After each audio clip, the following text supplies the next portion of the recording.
Not the first big goal of Gareth Bale's career, Herc, and certainly not the first big goal that he scored in a final. So you wanted to run through his top 5 goals in finals, and I'm very curious to see if the goal from Saturday is going to end up on this list. Well, it will, but let's go with number 5, okay? Top 5, can we go number 5, producer? It's going to be, was it 2018 UCL? And this is the second goal. This is right after Sergio Ramos takes out Mohamed Salah. It's curious what that fumbles it. There is some movement, but this is a very savable ball. Ends up going in. Gareth Bale's second, so that's going to be number 5, okay? We're going to go to number 4 now. Well, number 4, yes. While everybody was waiting to call it a sporting fracaso, because that's what Sebastian Salazar was going to call it, a sporting fracaso for LAFC. What they invested, out. What they did to bring in, they disrupted the chemistry for LAFC. And what does Gareth Bale do?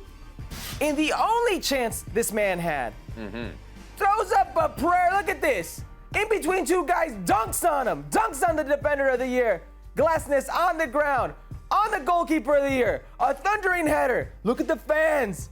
We're going to penalty kicks. He saves the day for LAFC, a player who hadn't played anything in the last, month?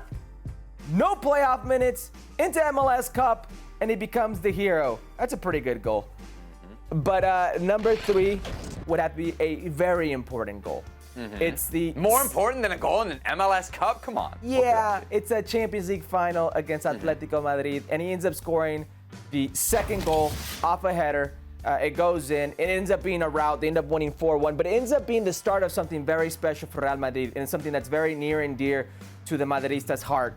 It's this run of Champions League finals in this decade, and Gareth Bale opening or orchestrating a big part of that. So they will remember that. The game winner. It was the game winner in the 110th minute of extra time. The second goal of 4. Let's settle down. It's a game winner. It's still a Champions League goal. Gareth Bale, he'll do that. It's a game winner. All right. Now the second one.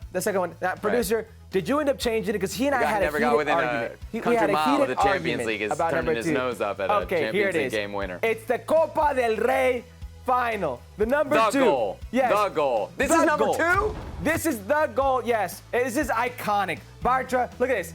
He literally runs outside, out of bounds, over Barca.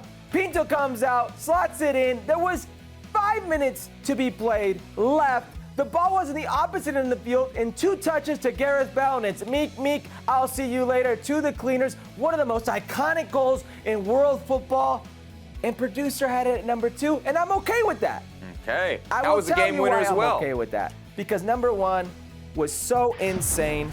I've never seen anything like this. And it was pretty much like number 4. A Gareth Bale who hadn't played much. A Gareth Bale who comes on as a sub. And within minutes, of coming on as a sub against Liverpool, it's Marcelo with the cross, and it's Gareth Bale with an overhead kick, a bicycle, a chilena, however are you doing it? Right. Take the full shot of Herc. I want to see him replicate this. The most ridiculous finish you will probably ever see in a Champions League final. His first of the evening. The same Gareth Bale that only liked the golf. The same Gareth Bale that was injury prone. The same Gareth Bale that couldn't get on the field. Another final, another goal, another iconic moment in world football. Curious couldn't do anything about this one. It was a golazo. Scream it, Gareth Bale. Doblete. Number 1 on my list.